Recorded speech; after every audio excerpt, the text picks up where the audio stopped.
Hi, welcome to On the Bench. So, this is the end phase of the model behind me, the Franklin. Uh, it's mostly done. So, starting a series at the end like this kind of doesn't make it easy to number them. So, we're just going to say this is part one of the Franklin build, and it's really towards the end. So, as you can see behind me, it is a 1/350 scale rendition of a starship carrier. That is owned and operated by the Calandrian Self-Defense Force. This is a planet that's in the Alliance, in this Star Strikers era of the Star Saga. So if you've read Star Strikers, you know about the Franklin and how it was home base for the heroes of the story until they discovered that it was destroyed, mostly. It is also where the droid Epo is found, and the main character Decca served on this ship and knew the captain, and turns out also knew the droid Epo. That's all in the story. When it comes to the model, I recently painted the whole thing with primer gray. I had a couple of rattle cans of Tamiya primer, and I use that on it. Tamiya primer is excellent for small detail models because it doesn't glop on and leave really rough surface. It's very smooth, it's very clean. And one of the things that's really fun when you get to that stage where you're hitting it with primer is all the color rainbow of parts that you can put on your model are now all the same color, and you can start to, your eye starts to see them more as a ship instead of a multicolored model. So, and it's really cool. I love it when it gets to the stage because it really does come alive with the ship. The next phase after the primer is going to be the painting and weathering of the model. I'm not quite to that stage yet. There's a few more things to build on this particular model. There is a cage that goes over the top of it. It's a starship carrier, so starships presumably take off and land through here, and they do so in this environment that's caged in and glassed in. So I haven't built that yet because I was working on the little starfighters.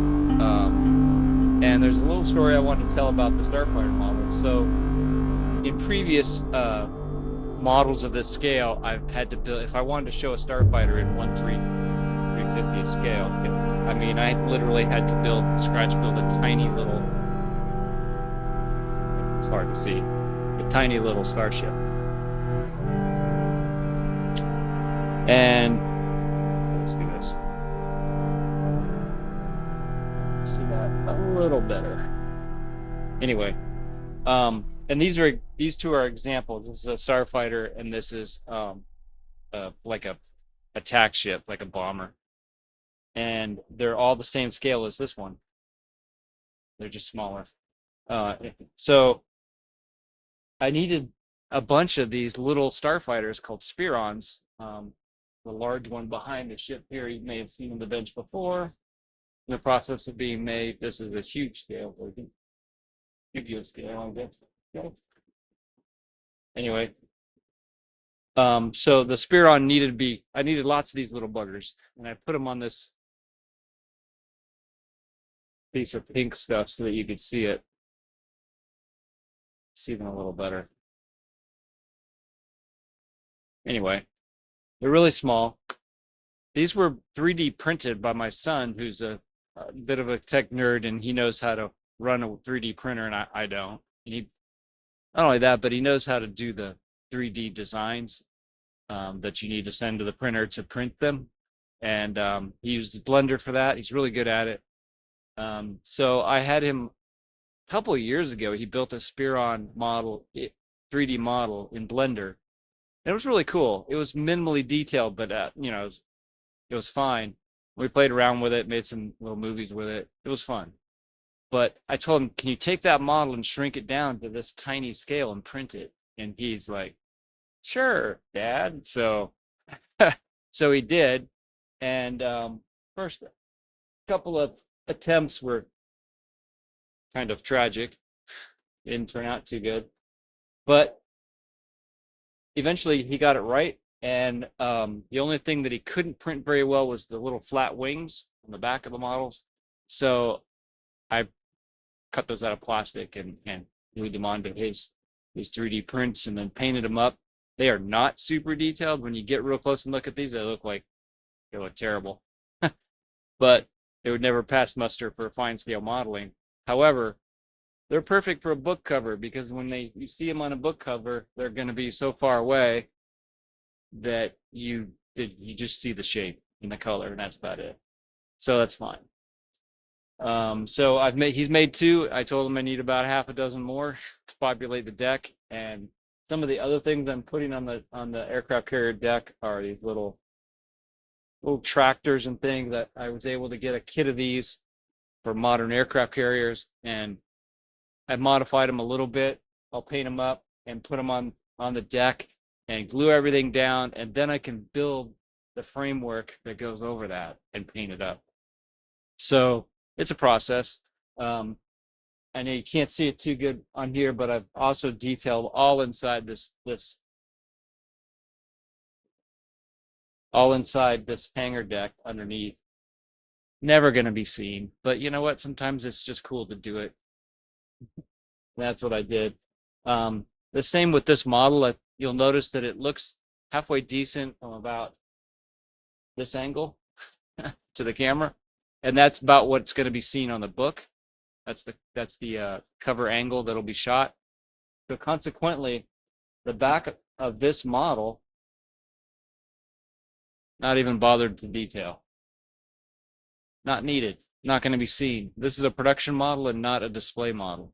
So when this is done, this whole side's going to be blank, just like it is. Didn't even really primer. It's only excess spray from the primer.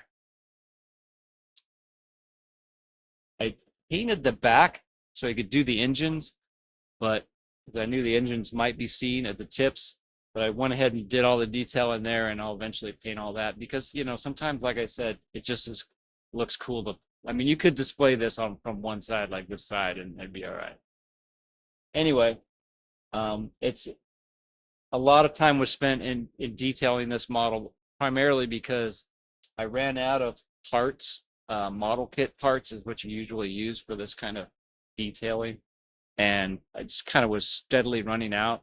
I know I've got boxes and boxes of model sprues around here, but all of them are like tank wheels and airplane wings, things that I can't use. So I actually, to finish off the detailing on some of this model, I had to buy 3 or 4 different, usually tank and battleship models to get the right parts. But anyway, that's all behind, and my parts bins are full again, so, or at least more full. So for the next model, I should have plenty of detail parts. But I just wanted to update on this time about the little vehicles and tiny starships that were built to put on top of the carrier deck. And the next time we talk about this model, I will be weathering it, probably with some black wash, and possibly putting some decals on, maybe some interesting paint markings. But it's really getting close. The other thing I need to build for it is an antenna that goes in the back. My friend drew a picture of it a long time ago, back in 1980. And my friend Jason is no longer with us. But he drew that's the ship, that's the picture that I'm building the model off of. Anyway, so I'm kind of building it in Jason's honor. He designed it, so it's going to look like his drawing, as close as I can get. And part of that drawing has a great big cage antenna back here, which just looks cool. It's going to take a while to build. I will detail that process when I get to it. But that's all I wanted to say.